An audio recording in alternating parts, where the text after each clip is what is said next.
Thanks, Fiona. Hello there, good evening. Welcome to Look North on the programme tonight. Harvey Wilgoose was fatally stabbed at school in Sheffield. Today, ahead of the trial of another teenager for murder, a jury was sworn in. Protests against proposed changes to the welfare system. We speak to those who fear losing out. There were a few times I turned to my husband and said, I feel like the government would rather I was dead. Because you're just a problem. Our local MPs give us their view ahead of the vote in the Commons tomorrow. Also tonight, a decade since South Yorkshire's last deep pitch shut. What next for Hatfield? Well, it was a tough job, but someone had to come to Knaresborough and find out if people were enduring or enjoying all this heat. Join me later in the programme. And it's been one of the hottest June days on record. Filey Beach was certainly the place to be. But how long will the heat last? Join me for the very latest forecast.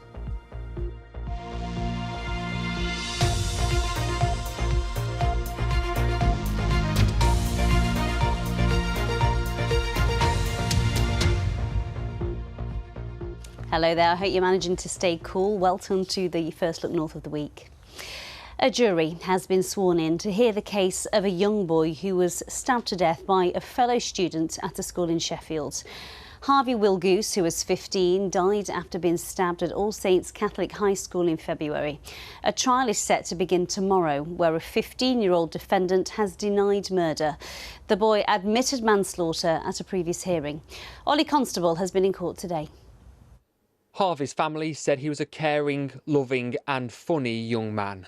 His death back in February shocked the city. Emergency services were called to All Saints Catholic High School after he'd been stabbed while on a lunch break. Despite the work from paramedics, he died at the scene. Tributes from outside the school showed how loved he was, with flowers, messages and gifts being laid. Since then, his family has been campaigning against knife crime. They've led marches in the city and called for metal detectors to be installed in schools. They've raised money for youth events in his memory too, by hosting events such as a charity football match. Today, a 15-year-old boy appeared in a courtroom behind me. Wearing a white shirt, he was flanked by security officers and an intermediary. We can't name him because of his young age, but for the first time we can tell you that he was a student at All Saints Catholic High School here in Sheffield. He has previously admitted having a blade on school premises and manslaughter, but has denied murdering Harvey. The trial will hear evidence and a jury was told it will be up to them to decide if he is guilty or not guilty of murder. The trial is expected to last up to 4 weeks. Ollie Constable, BBC Look North at Sheffield Crown Court. A protest against proposed changes to the welfare system took place in Leeds today. Last week, the Prime Minister was forced into a U-turn on his changes to benefits after more than 120 Labour MPs threatened to vote against them. He now says strict rules for people claiming personal independent payments would only apply to new claimants. But campaigners are worried that that will create a two-tier system. Labour says the proposed welfare changes will save the country billions of pounds. Mark Ansell reports. Campaigners on a sombre march to the Department for Work and Pensions headquarters in Leeds. They fear the consequences of the welfare reform bill and want it scrapped. Kate Warner from Sheffield, seen here on her wedding day, says her chronic illness ME means she's no longer able to work after a 15-year career as a charity worker and as a therapist.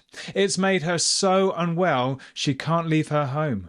Kate says cuts to benefits could push people who shouldn't work into jobs that make them more ill.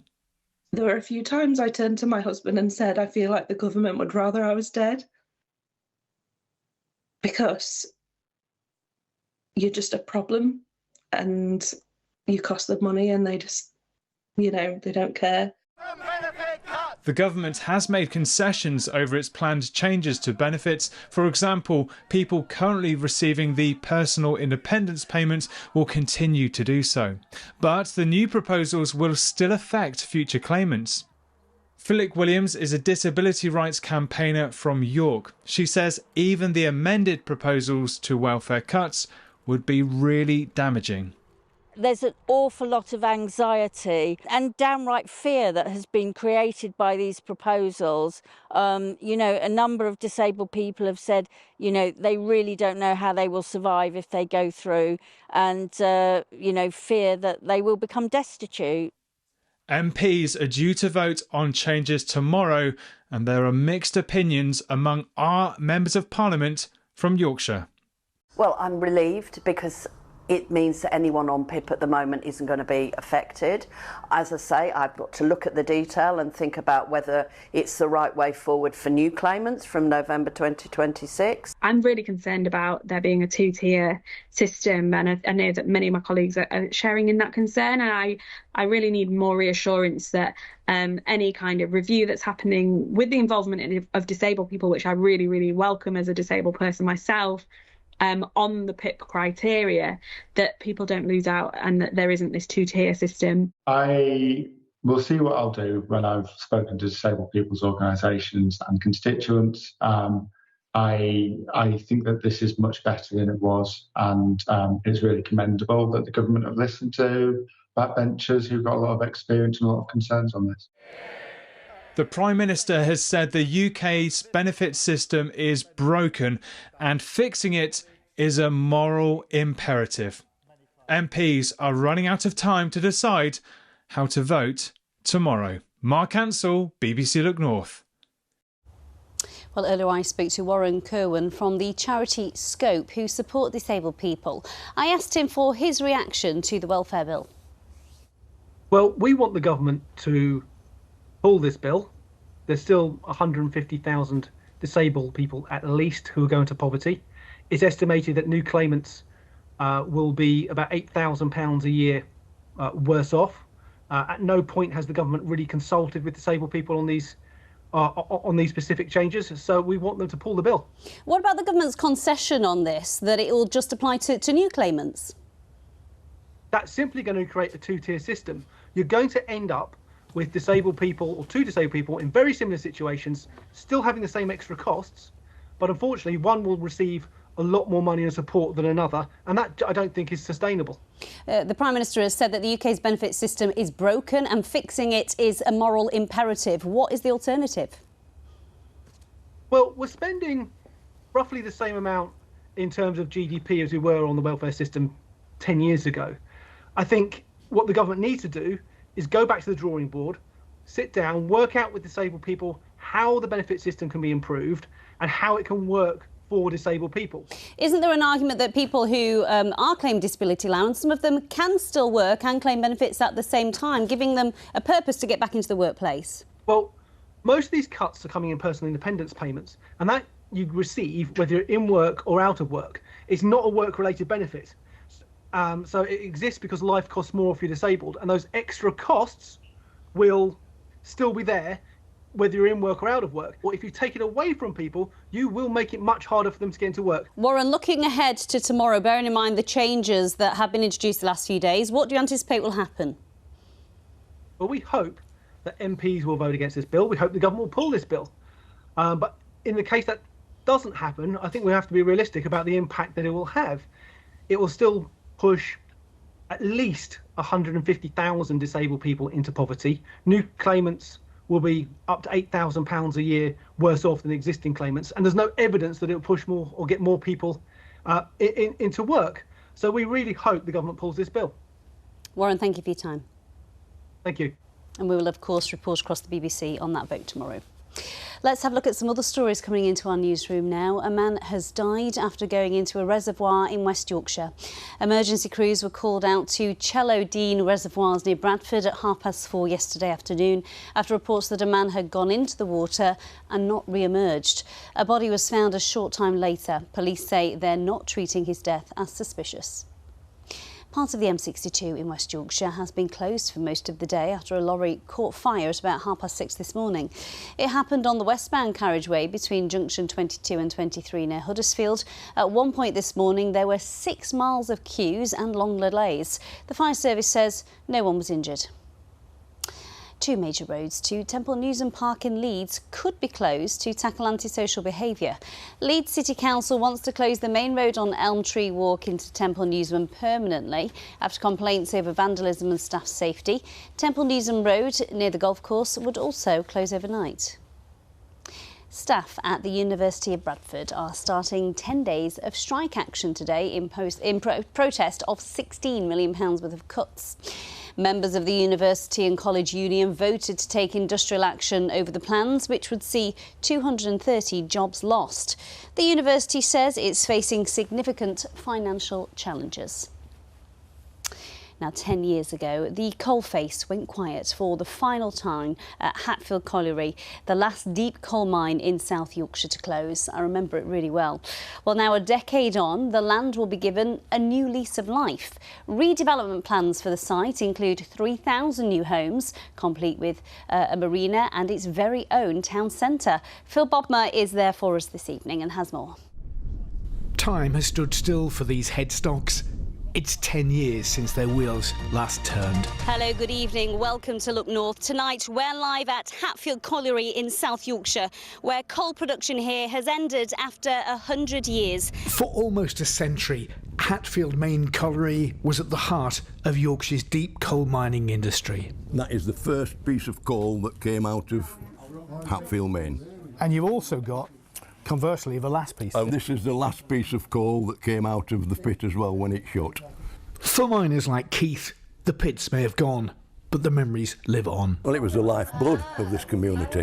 When the pit closed, what did that mean for places like Stainforth and Hatfield? Well, speaking as an ex-miner, it's like taking your legs away, if you like, because miners, there's a great comradeship inside a pit. If you were a miner and I'm a miner and we work in a coalface, I'll watch your back, you watch my back. You know, look after each other. The same as what you get in the armed forces. Exactly the same sort of comradeship. At the start of a 1984 miners' strike, there were 56 collieries in Yorkshire, providing 85,000 highly skilled jobs. In Stainforth, a community hub offers a safe space for local people to meet and learn. This place has been my lifeline. My daughter's 9-year-old and she has been coming here for 9 solid years, and we need it. It's the heart of Stainforth. It really is the heart of Stainforth. Some here feel they fell behind other coalfield community regeneration schemes, ironically because Hatfield survived long after other pits closed. Their towns all developed accordingly. Stainforth, because the pit stayed open, did not qualify for any of those funds.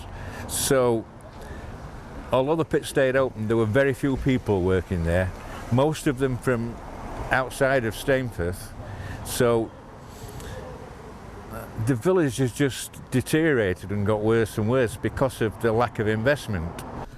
There is, however, a sense of optimism. Regeneration of the site will provide new homes, a marina and green spaces to bring more investment.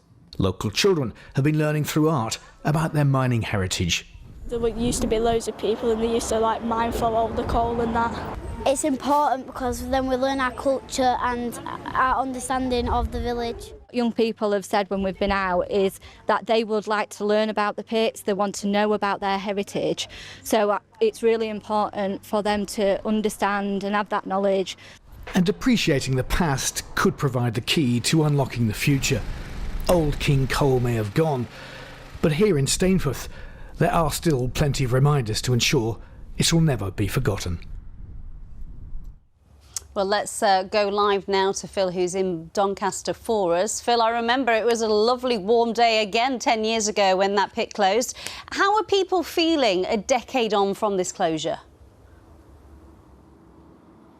Well, another warm, sunny day here. It's pretty hot, I can tell you, but you're quite right. People do remember that day very vividly, and there's no doubt it had an impact on this place. These are just some of the seams that were mined around Hatfield Colliery back in the day. But people say, you know, it goes back further than that, to the pit closure programme of the early 90s, even back as far as the strike of 1984-85, when things were never quite the same again. This place missed out on coalfield regeneration cash, so vital for levelling up, if you like, some of these mining communities. Let's talk to two people who were heavily involved with Hatfield at the time. First of all, Mick Lanigan. Mick, why and what does the pit mean, or did mean, to the community? The pit were always the heartbeat of the community. It was the lifeblood of this community. It's where his granddads worked, his dads worked, his brothers, his uncles, his families worked. And in effect, that's what it was. It was the heartbeat of this community. What do you say to people who say, well, come on, coal, it was unclean, it polluted the environment, and isn't it time we moved on from all that? It's an argument that I've heard many times. But what tempers that argument is that one of the first things that the axe fell on after the miners' strike were the NCB labs, who at that time were regarded as the world leaders in new clean coal burn technology. Imagine that leap of what we've had in the last 30 years with technology. We could have been leading a new industrial revolution. And of course security of supply as well. John Grogan, you're the former chair of the Hatfield Colliery Trust. There was plenty of coal down here. What went wrong? Well, when the trust, which was owned by the miners, took over in 2013, there was still a big market for coal. In those days, nearly 40% of our electricity came from coal. There were plans for a clean coal technology plant there next to the Hatfield Colliery and carbon capture and storage. But as the years went by, the market decreased. There was more problems with the workings of the mine and so on and things. The government gave some cash, but after the 2015 election, they said no more. And the pit had to close. But I think today of the miners, not just the 400 who lost their jobs then, but all those who went before in the generations before. You know, there was 100,000 miners one stage in Yorkshire keeping the lights on. Over your shoulder, John, is the pit head. All that land about to be redeveloped. Many people say it's not before time. 10 years and nothing's happened. Well, I think we've got to do two things. One, look after the miners who are still alive and very much alive, and they need proper pensions, and the government has done something about that, which I'm pleased at. But also we need to regenerate the coalfield communities, not just here, but throughout Yorkshire. And there's some success stories in some collieries, but here we're still waiting. There's development plans for housing, for a green park, for employment and so on. But I'd like to see those really turbocharged, if you like. And by the time we come to the 15th anniversary, I think the people, local people, would want to see jobs and employment like some other areas in Yorkshire have got. John, we'll hold you to that. Gentlemen, thank you very much. Just one thing, Amy, I'd like you to show you this brilliant memorial wall. This is some of the names, just some of the people here who gave their lives indeed and who worked at Hatfield through the years. Back to you. Phil, thank you. Yes, so many memories there, aren't they, in the community? Thanks for that. Now we're talking about Wimbledon. It is, of course, the highlight of the tennis calendar. It starts today. This is as close as I get to it. Players from around the world will be competing at Wimbledon over the next 2 weeks. Francesca Jones from West Yorkshire will take to the court in the international event tomorrow. Temperatures today reached 30 degrees Celsius, and our reporter Alistair Gill has got the hottest ticket in town, quite literally. Welcome to a very warm, very sunny Wimbledon, where the temperature has reached the low 30s degrees Celsius today. Not ideal tennis watching conditions, certainly not ideal tennis playing conditions, and it's likely to be even hotter tomorrow when Francesca Jones from Oxenhope in West Yorkshire takes to the court. This is Fran's third Wimbledon. She's never got past the first round, but she has a really good opportunity to do that tomorrow when she takes on Yulia Starodubtseva of Ukraine, a player she has beaten before. And in terms of the heat, Fran should be used to that. She left Oxenhope for Barcelona aged 9 after her father accidentally got her interested in the sport she would turn into a profession. My parents really don't know too much about sport. If anything, maybe our knowledge of football is pretty solid, but it was more of a kind of random decision from my dad to get rid of us for summer. So he threw us into a summer camp, and that's how I got into it, and then just pursued it from there independently myself.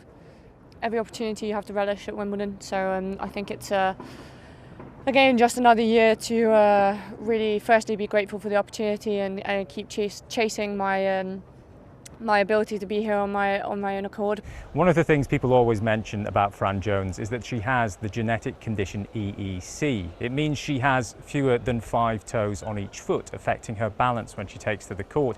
It also means she has 3 fingers and a thumb on each hand, which can affect her grip. She needs a lighter, specially made racket, but she doesn't let any of that hold her back or see it as a disadvantage. She sees it as a strength, that she has overcome those difficulties. And here she is, after doctors told her once that she might never play professionally, at Wimbledon for a 3rd time. Proving them wrong. Well done, Francesca. She will be on court tomorrow. And I think Alistair needs one of those Panama hats, doesn't he? He's looking a little bit warm there at Wimbledon. OK, let's keep with that gorgeous weather, because it has been one of the hottest days on record. Paul will, of course, be telling you all about that shortly, giving you the highs and lows of the temperatures. Lots of graphs in there, I'm sure, as well. But we sent Olivia Richwell to Knaresborough to soak up some of the rays today. She definitely got the best job of the day. It's 29 or 30 degrees Celsius here in Knaresborough. We are within the amber heat alert area, and that means that could start affecting the whole population and the NHS. There is a slight breeze which is helping to keep it cooler, and certainly the people on the water have been loving the cool breeze and the cool water. In fact, the only people who said they were unhappy were the people who I spoke to who were stuck working inside. Everyone else said they were enjoying it. Are you enjoying the heat or enduring the heat? Loving the heat. Absolutely, bring it on. Yeah, it's fantastic. Yeah, what a day. Yeah. Yep, we went to the pub, had a pint, sat in the beer garden. It's actually cooler than Canada. It's not bad at all. Very busy today, with the hot weather being 30 degrees. It's brought everyone out, so we always expect it to be busy, which is fantastic, making most of the nice spring. So tell me, Dan, are your customers being silly or sensible in this heat? They're always a bit silly, but a sensible silly. They're just enjoying themselves, splashing around on the river. Yeah, it's good fun, nice to see. Were you tempted to splash each other or anything like that in the water? So I was actually really tempted to go in, but I didn't bring my swim shorts, unfortunately. Yeah, and he was also rocking the boat the whole time, so yeah. You were rocking the boat? Yeah. Very hot. I'm boiling. Are you enjoying it or enduring it then? Yeah. Enjoying it. We're having a nice day, aren't we? Have you had an ice cream yet? Yeah. Oh, good. Well, the River Nid has looked pretty congested with boaters and paddleboarders today, but apparently yesterday it was even busier and there were huge queues to hire one of the 80 boats available on this half-mile stretch of river. The business owners have said it's really hard work, but long may the glorious summer continue. Well, I know where I'd rather be tonight. Obviously here. It has been so hot today. Some of the locks at the Leeds-Liverpool Canal have been suspended between Wigan and Gargrave and the Five Rise locks at Bingley. It's due to the low water levels in the reservoir that feeds the canal. Now, the Canal River Trust says Yorkshire is currently in drought after the driest spring since 1890s, and we've had to ask boaters to temporarily stop using locks on some of the stretches of the canal. Paul is with us. How hot has it been? Any records broken today? Nearly, but just going back to what you just said, actually, the Environment Agency this afternoon have applied for a drought order on Elslack Reservoir. Now, that's a compensation reservoir. It's not used for drinking water, but they want to slow the flow to protect the environment, and it all adds up to this increasingly dry picture. Back to your original question, we needed to beat 32.1 degrees at Finningley in South Yorkshire that was set back in 1976. We've not quite got there, but we have got a new record at Topcliffe in North Yorkshire. Now, their records only go back 30 years, but they've had 31 Celsius, so it has been one of the hottest June days on record. Now, interestingly, going back to what we just talked about, the dry weather and the impact potentially on water supplies, I just want to remind you of what Yorkshire Water told me in the middle of May up at Batings Reservoir. Just listen to this. Hopefully we will see some rain towards the end of May. If we get 80% of long-term average, we've modelled that we will not need a hosepipe ban. If we don't, then we're going to have to face into the next steps we need to take. So the big question is, are we going to have a hosepipe ban? Now, I've just got the latest statistics in for June. just look how dry it's been. Yorkshire wanted 80% of average rainfall. That's Leeming. They've only had 35% of average rainfall in June, and Sheffield is even worse. They've had, by my calculations, only around about 30%. The average is 75 for June, and they've only had 23 millimetres. We head into July. Yorkshire Water aren't getting the rainfall they need, and I suggest that it's becoming increasingly likely that at some point in July there will be a hosepipe ban. So are we due to get any rain, do you think? There is a little bit in the forecast, but nowhere near enough. It turns unsettled at the weekend. It's more showers. The latest indications are then high pressure takes over, and the outlook for July is very dry and potentially warm as well. Anyway, let me show you some lovely pictures, because everybody's been at the coast in the last few days. I mean, I think that is absolutely stunning. That's Bempton Cliffs, just outside Flamborough. That was taken yesterday, and this is a drone shot that was taken over Whitby today. It looks absolutely perfect, doesn't it? A reminder then, we've had 31 degrees today. It's almost been a record breaker, but not quite. Now, if you've got any pictures you'd like to send to me, the addresses are on your screen on X, on Instagram, and on the Weather Watcher website. So there's the headline for tomorrow. It is turning fresher. There's a risk of 1 or 2 showers. There'll be more cloud around, but also some sunshine at times. So it's a bit of a wishy-washy breakdown this week. Weather front, normally you get massive thunderstorms in this setup, but this is too weak. A few thundery showers Wednesday morning, maybe in the eastern areas, and then high pressure noses back in from the southwest, leaving Thursday and Friday dry. But there is some rain in the forecast at the weekend. Now there's the satellite picture. There's been quite a bit of cloud at times in western areas, and just notice this cloud coming up through the Midlands. Temperatures are so high, these clouds could grow and produce 1 or 2 thunderstorms. So there is a risk overnight, but most of us should stay dry, and it's going to be certainly warm and uncomfortable for sleeping. We're looking at lowest temperatures in York and Doncaster, 17 Celsius. That's a night to keep the window open, certainly. Let's have a look at the high water times then. Whitby 8:52, Filey at 9:14, and again at around about 10 o'clock tomorrow night. But a pleasant day along the coast, but a big change in wind direction tomorrow, and that's crucial because it's going to bring cooler and fresher air in from the northeast. Generally much more cloud around. There is a risk of a few showers, maybe the odd thunderstorm breaking out again through the afternoon, but I think the emphasis again is on a good deal of dry weather with some sunshine. Temperatures not bad, nowhere near 31.